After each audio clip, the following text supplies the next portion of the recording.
My favorite thing about Pigtown would definitely be the people.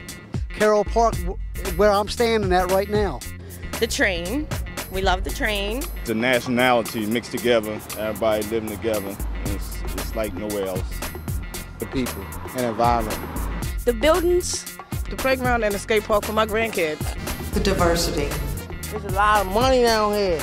It's very inexpensive, very close to everything, close to University of Maryland, Inner Harbor, and I like this place. Pigtown, before it was Pigtown, used to be called Cow Quarters, Kirk in German. The first wave of residents who settled Pigtown when it was called Cow Quarters were German immigrants. They came probably in the 1840s, right around the creation of the B&O. But prior to the housing of what we call now our working class neighborhood was Charles Carroll the barrister, the first signer of the Declaration of Independence. He owned Mount Clair Museum, which was a plantation where he was a farmer, he did kilns, he did ironworks, and as you know, the economy grew, mercantilism grew, and ushered us into the Industrial Revolution. They got its name from the pigs walking through the street going to the slaughterhouse.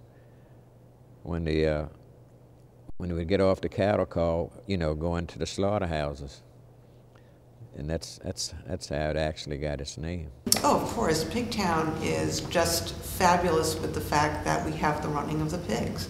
And that the pigs were herded in on the railroad cars from the county, which was not that far away from here, just a few miles from the farms.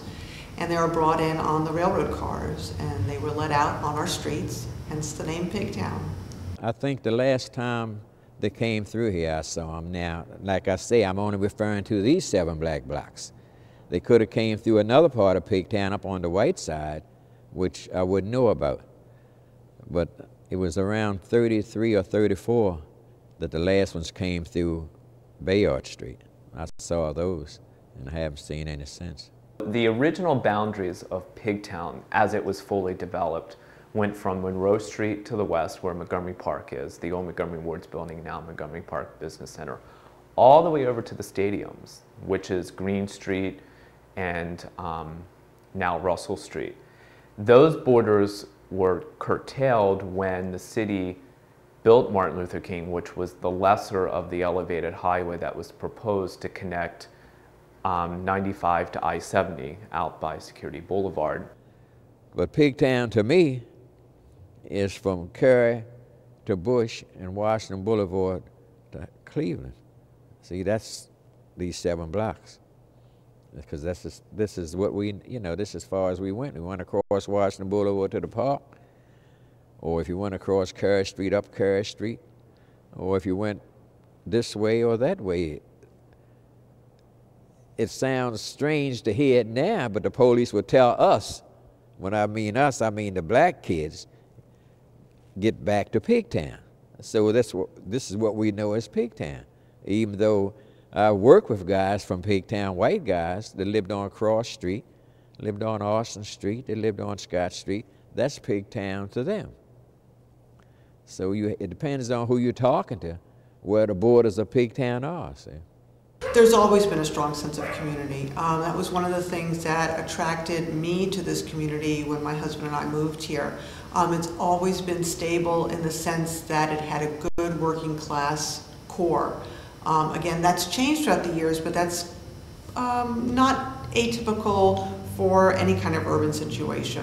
And again, those have changed throughout the years, but again, it's getting even more stable now with new families moving in and young couples. You know, it's hard to put it in words, but Pigtown to us is it had a little status to it, you know, because you could go to any other neighborhood in the city and they would refer to Pigtown as, you don't go to Pigtown and get out of order, see, because everybody is related, intertwined some kind of way, and if you came in these 7 black blocks, you came with the people or the guys that lived in these blocks. And we might argue between ourselves when you were not around or no strangers were around, but once a stranger came into Pigtown, they knew that they had the whole 7 blocks to battle with if they got to that, you know, and we're just like a family. The goal of the Urban Renewal Initiative is to stimulate positive growth and development within a community without changing it or to something that it's not. And the plan for that was to, again, strengthen the aspects we have within this community, keep the design standards strong, and implement those. That's why the program was created. It was created to preserve these buildings, but also that we can preserve our history. So when you walk down the street in 2007, and your dad walked, or your parents walked down the street in 1950, you still can feel that texture, that history, though it's evolving and tipping its hat off to its contemporary surroundings, but you still feel the essence of what was kind of nostalgic in 1950, or now it's nostalgic what was happening on the street in 1950. The project has been such an added plus for this community. It's been a stimulating, positive enforcement of how a community can celebrate its heritage, how a community can revitalize its quote-unquote main street, or what we have as Washington Boulevard.